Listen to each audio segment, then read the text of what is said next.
So now I will explain question number 17 तक तो मैं एक्सप्लेन कर चुका था। तो अब मैं एक्सप्लेन करूँगा क्वेश्चन नंबर 18। एक्चुअली वीडियो ज़्यादा लंबा लंबा अगर बड़ा मतलब लॉन्ग टाइम का हो जाता है, 15 से 20 मिनट ज़्यादा, बहुत बोरिंग लेक्चर्स हो जाता है। इसलिए जो है मतलब शॉर्ट 15 से 14 15 मिनट जो है सफिशियंट है। So please subscribe to my channel if you need any help regarding GATE SSC वगैरह एग्जाम। किसी भी तरह की हेल्प चाहिए, कोई क्वेश्चन समझ में नहीं आ रहा है आपको, तो मुझसे शेयर कर सकते हैं कमेंट बॉक्स में। I will explain that. ठीक है। फिर आता है क्वेश्चन नंबर 18। क्वेश्चन नंबर 18 क्या निकालना है? इसमें इक्विवेलेंट कैपेसिटेंस निकालना है। यहाँ से आपको देखना है और आपको क्या करना है, इक्विवेलेंट कैपेसिटेंस निकालना है। ठीक है। तो देखो इस क्वेश्चन को कैसे करोगे। तो एक बात इससे पहले मैं आपको बता देता हूँ। देखो या दिस फॉर इट।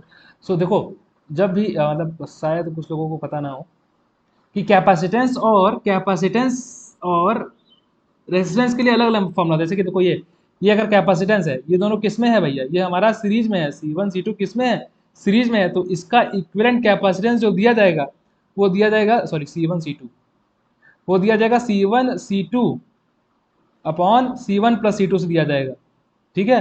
और इस तरीके से अगर ये दोनों पैरेलल में है, C1 पैरेलल में है और ये C2 पैरेलल में है, अगर दोनों पैरेलल में है ना, C1 और C2 पैरेलल में है, तो इसका इक्विवेलेंट कैपेसिटेंस तुम किससे दोगे, दोगे किससे, C1 + C2 से दोगे।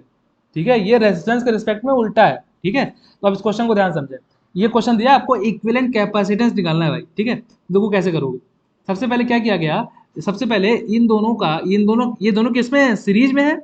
ये दोनों सीरीज में है तो C equivalent will be given है C1 C2 upon C1 + C2। तो ये किया गया कैपेसिटेंस सीरीज के लिए, तो ये आ गया। ठीक है।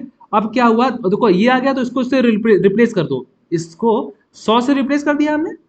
मतलब भाई अभी मैंने क्या बताया, अभी ये बताया, तो इसका मतलब क्या होता है, इसको इक्विवेलेंट का मतलब क्या हुआ कि अब हम इसको एक एक ही कैपेसिटेंस से शो कर सकते हैं जिसकी वैल्यू किसके बराबर होगी, सी इक्विवेलेंट के बराबर होगी। ठीक है। जिसकी वैल्यू सी इक्विवेलेंट के बराबर होगी। ठीक है। तो ठीक है। तो अब देखो ये हो गया। ठीक। अब तो ये 10 हो गया। अब ये दोनों पैरेलल में, अब पैरेलल के लिए अभी मैंने बताया कि क्या होता है, किसी भी पैरेलल नेटवर्क के लिए C1 + C2 होता है कि नहीं होता है। तो पैरेलल नेटवर्क के लिए C1 + C2 होता है। तो देखो ये हमने सिंपल ऐड करे तो 200 पिकोफैरेड हो गया। तो देखो ये हो गया 200 पिकोफैरेड और ये 100 पिकोफैरेड। अब यहाँ से तुम्हें निकालना है। यहाँ से जब तुम देखोगे तो ये दोनों सीरीज में है। सीरीज में क्यों है भाई, सीरीज इसलिए कि जो भी करंट इसमें जाएगा वो करंट इसमें भी जाएगा। ये सीरीज में हो गए, सीरीज में हो गए तो कैसे निकालोगे, C1 C2 upon C1 + C2, सी इक्विवेलेंट ऐसे निकालोगे। ठीक है। तो जो सी इक्विवेलेंट आएगा वो 200/3 पिकोफैरेड के बराबर आएगा। ठीक है। I was it is clear.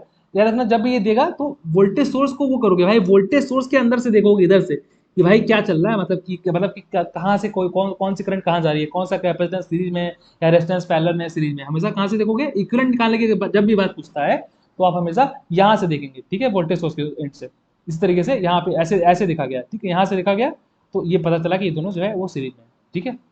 So right answer for this question is 200/3। ठीक।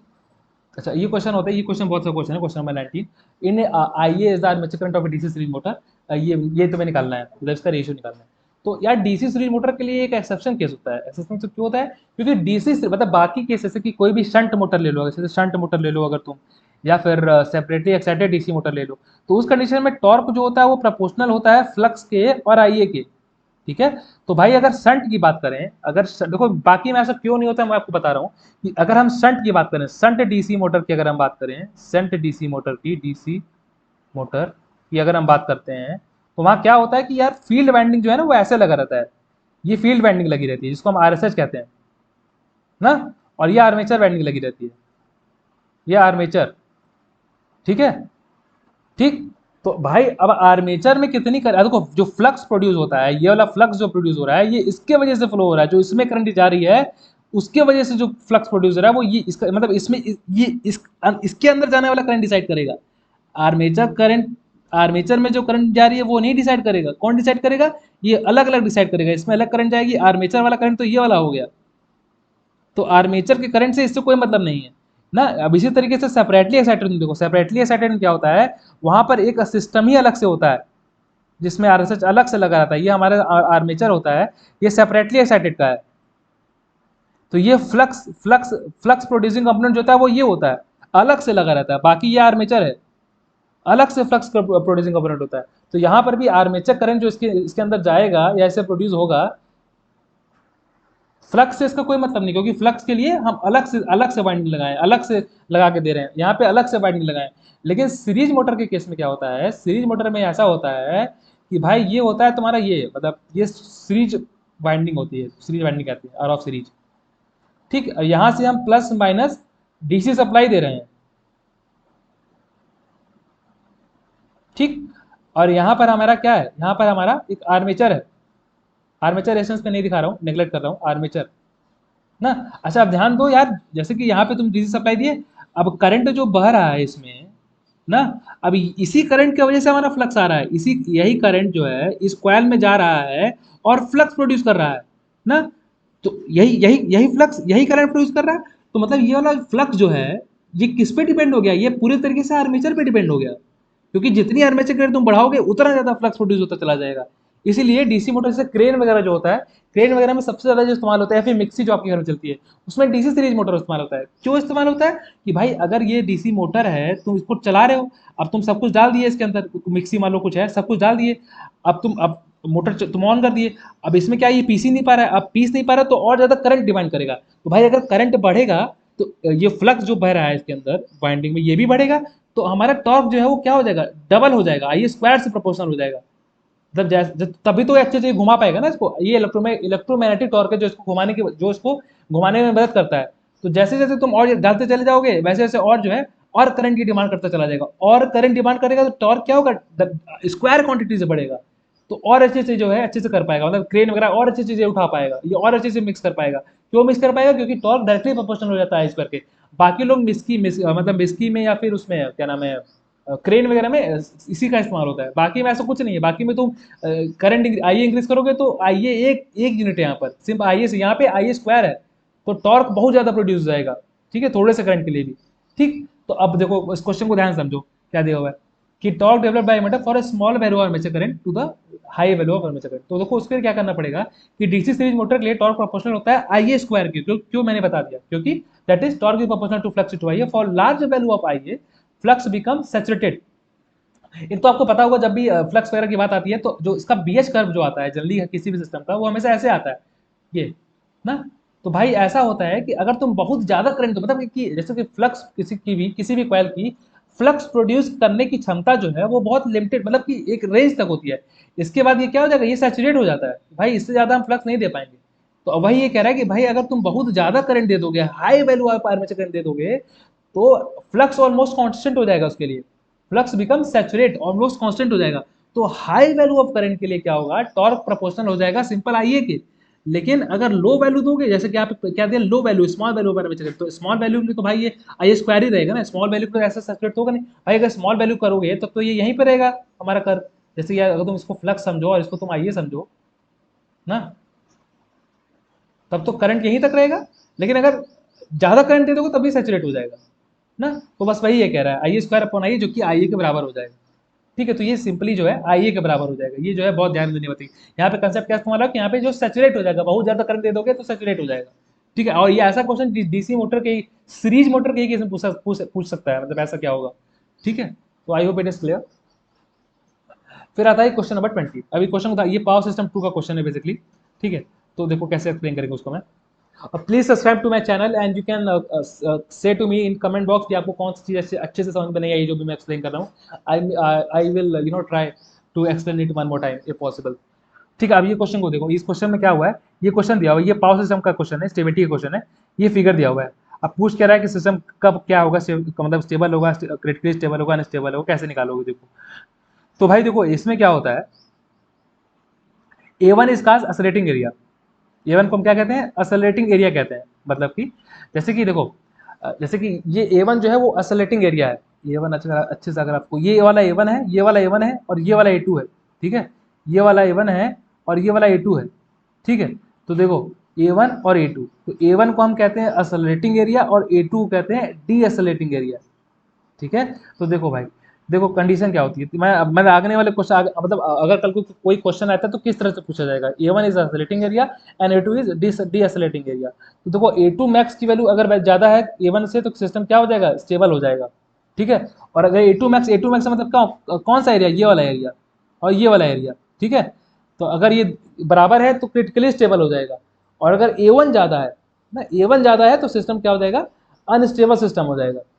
ठीक है ना। अच्छा, इसको तुमको अब वजह बताते हैं। वजह ये मतलब ये सब कंसेप्ट ऐसे डिसाइड किया जाता है कि देखो भाई, ऐसा हुआ कि सिस्टम में क्या हो रहा था, सब कुछ सही चल रहा था, ठीक है, अचानक से क्या हुआ, फॉल्ट आ गया ना। अचानक से क्या हुआ, ऐसे चल रहा था, अचानक से फॉल्ट आ गया। फॉल्ट आ गया तो जो है पी जीरो हो जाएगा, क्योंकि कोई भी पावर ट्रांसफर नहीं हो पाएगा। फॉल्ट आने के बाद फिर एक बात जो है, सिस्टम स्टेबल पे आ जाता है। तो वहीं सब से ये सब डिसाइड होता है कि मतलब कि वहीं से कहते हैं, मतलब कि अब सिस्टम में फॉल्ट आ गया तो अंदर से सप्लाई तो आ रही है, तो A1 जो होता है वो असलेट करने का मतलब क्या होता है कि असलेशन असलेशन मतलब कि बहुत ज्यादा एनर्जी इसके अंदर स्टोर हो चुकी है। अब अचानक से सिस्टम अगर अपने ओरिजिनल उसमें आ जाएगा तो क्या हो जाएगा, अचानक से अगर उसमें अपने अपने फॉर्म में आ जाएगा तो वो एनर्जी लेने लग जाएगा। ठीक है। जैसे क्या होता है, कोई भी मोटर चल रहा था, मोटर चल रहा था और तुम सप्लाई दे रहे थे उसको, ठीक है, अब अचानक से तुम खोल दिए इसको, तो इसमें कुछ एनर्जी तो स्टोर हो ही जाएगी। जैसे इंडक्टर वगैरह जो होता है, इसमें कुछ एनर्जी स्टोर होने लग जाती है। ठीक, मतलब इस तरह से समझ सकते हैं आप कि एसिलेटिंग और डीएसिलेटिंग का मतलब क्या है। मतलब उसमें कुछ एनर्जी स्टोर हो जाएगी। अब जैसे बंद कर देंगे, अचानक से जो है नो लोड, अचानक से नो लोड से फुल लोड पहुंच जाओगे तुम, तो उसको डीएसलेट करेगा। डीएसलेट करेगा मतलब क्या, कि पता पूरा एनर्जी लेने लग जाएगा उसका। तो वो है एसिलेटिंग। एसिलेटिंग मतलब energy storage unit, energy storage वाला टाइम। और डीएसिलेटिंग मतलब कि जब एनर्जी उसका वो ले रहा होगा, मतलब यूज कर रहा होगा मोटर या कोई भी लोड। ठीक है। तो ये कंसेप्ट होता है भाई कि ये मतलब कि A1 A2 का जो रिलेशन होगा, अगर इस तरह से दिया हुआ है, A1 ज्यादा बढ़ा दिया हुआ है, ज्यादा बढ़ा दिया है मतलब कि ये वाला कंडीशन है, तो सिस्टम क्या होगा, स्टेबल होगा। ये दोनों कंडीशन को भी आप अच्छे से पढ़ लीजिएगा कि कैसा क्या होता है। ठीक है। ठीक, फिर आता है क्वेश्चन नंबर 21। 21 में क्या करें कि इसमें कम्बिनेशन लॉजिक सर्किट पूछ रहा है फ्रॉम द लिस्ट। देखो, ये तो एक सिंपल डिफिनेशन का क्वेश्चन है, मैं आपको बता दे रहा हूँ उसमें कि फुल एडर और जेके फ्लिप फ्लॉप काउंटर में से कौन क्या क्या होता है। देखो, ये combination unit, combination logic circuit, ये क्या होता है, ये सब के एग्जांपल्स हैं कि हाफ एडर को हम ये कहते हैं combination logic circuit, full adder को, मल्टीप्लेक्सर को, डी मल्टीप्लेक्सर को, इनकोडर और डिकोडर को। ठीक है। ये जो है ये कम्बिनेशनल सर्किट में आता है। ठीक। ठीक। तो अब इसमें और ये दूसरा आता है सिक्वेंशियल लॉजिक सर्किट, ये इसमें आता है flip flop, by stable counter, memories, register. मतलब इसमें जनरली क्या होता है, स्टोरेज एलिमेंट का इस्तेमाल होता है, जो भी प्रीवियस वैल्यू जो स्टोर कर पा रहा है उसको जनरली हम सिक्वेंशियल कहते हैं। और जो सिंपल इस पे काम कर रहा है वो होता है कॉम्बिनेशन लॉजिक सर्किट। ठीक है। तो इस क्वेश्चन में क्या पूछा हुआ है, इनमें से कौन सा जो है कॉम्बिनेशन लॉजिक सर्किट है। तो भाई एडर जो है वो तो काम करेगा नहीं प्रीवियस वैल्यू पे, तो इसलिए जो है सिंपल इसका आंसर यही होगा, कॉम्बिनेशन लॉजिक सर्किट। काउंटर भी प्रीवियस स्टेट पे डिपेंड करता है और जेके फ्लिप फ्लॉप तो डिपेंड करता ही करता है। तो ये आपको याद रखना है कि इसके कॉम्बिनेशन लॉजिक सर्किट के और सिक्वेंशियल के एग्जांपल्स क्या क्या होते हैं। ठीक है। सो ठीक। फिर आता है क्वेश्चन नंबर 22। देखो ये क्या होता है माइक्रो प्रोसेसर में, मैं इसको बताता हूँ कि मास्केबल और नॉन मास्केबल। देखो, मास्केबल इंटरप्ट वो होते हैं जिनको जो है इग्नोर किया जा सके, वो होते हैं मास्केबल इंटरप्ट। नॉन मास्केबल मतलब क्या हुआ कि आप किसी चीज को अगर इग्नोर नहीं कर सकते, वो होते हैं नॉन मास्केबल इंटरप्ट। जैसे हमको आपको सिंपल समझाता हूँ। मास्केबल में ये चार तरह की होता है, 1 2 3 4, इसका आंसर मैं समझा दूँ, चार है जो मास्केबल है। ये INTR, RST 7.5, 6.5 और 5.5। नॉन मास्केबल जो होता है वो ट्रैप, दैट इज एक ही है वो नॉन मास्केबल, तो ये वन हो जाएगा। देखो, मास्केबल इंटरप्ट तो क्या हुआ, जो जिसको माइक्रो प्रोसेसर इग्नोर कर सकता है ना। जैसे कि जिसको प्रोसेसर इग्नोर कर सकता है। इसका सिंपल आप ऐसे समझ सकते हैं, जैसे कि आप लैपटॉप चला रहे हैं, ठीक है, तो अब किसी का मैसेज आया इसका, ये भाई इसका मैसेज आया व्हाट्सएप पे, तो आप काट सकते हैं इसको। फेसबुक से कुछ वो आया, उसको आप काट सकते हैं। ये सब मास्केबल है कि भाई हमसे मतलब नहीं है, कोई बात नहीं, आ रहा है आने दो। जैसे कल कल को किसी का अपडेट आया या यूट्यूब पे किसी का नोटिफिकेशन आया, तो उसको आप काट सकते हैं, सिंपल काट के आगे बढ़ जाएंगे। ये आप मास्क कर दिया, मतलब प्रोसेसर ने इसको इग्नोर कर दिया, समझ रहा। नॉन मास्केबल मतलब क्या, ट्रैप। जैसे कि नॉन मास्केबल का एग्जांपल समझिए कि जैसे कि आपकी बैटरी डिस्चार्ज होने वाली है, 3% बची है, 1% बची है, आपसे बोला क्या कि भाई इसको मतलब कि चार्ज करिए नहीं तो वो हो जाएगा। तो उसको आप इग्नोर नहीं कर सकते, उसको आपको जो है एक्शन लेना ही पड़ेगा, चार्ज में लगाना ही पड़ेगा, अदरवाइज जो है सिस्टम बंद हो जाएगा। ठीक है। तो ये सब एक तरह से नॉन मास्केबल, मतलब कि जिसको आप इग्नोर नहीं किया, जो सिस्टम इग्नोर नहीं कर सकता, उसको हम कहते हैं नॉन मास्केबल इंटरप्ट। ठीक है। बैटरी अगर जैसे कि 1 2% बची है, उस टाइम आप उसको इग्नोर नहीं कर सकते। ऐसे अगर 15% बची तब तो कर सकता, तो एज अ मास्केबल इंटरप्ट काम करेगा। लेकिन अगर बैटरी बहुत कम बची है, 1 2% से बची है, then that interrupt is called non maskable interrupt. ठीक है। मतलब जो ऐसी चीज जो कंपल्सरी हो सिस्टम के लिए, तो that is a non maskable interrupt. ठीक है। I hope it is clear. फिर आता है क्वेश्चन नंबर 23। ठीक है। तो ये तो बहुत आसान क्वेश्चन है कि टाइम कांस्टेंट किसी भी RL सर्किट के लिए जो टाइम कांस्टेंट दिया जाता है वो L/R के बराबर दिया जाता है।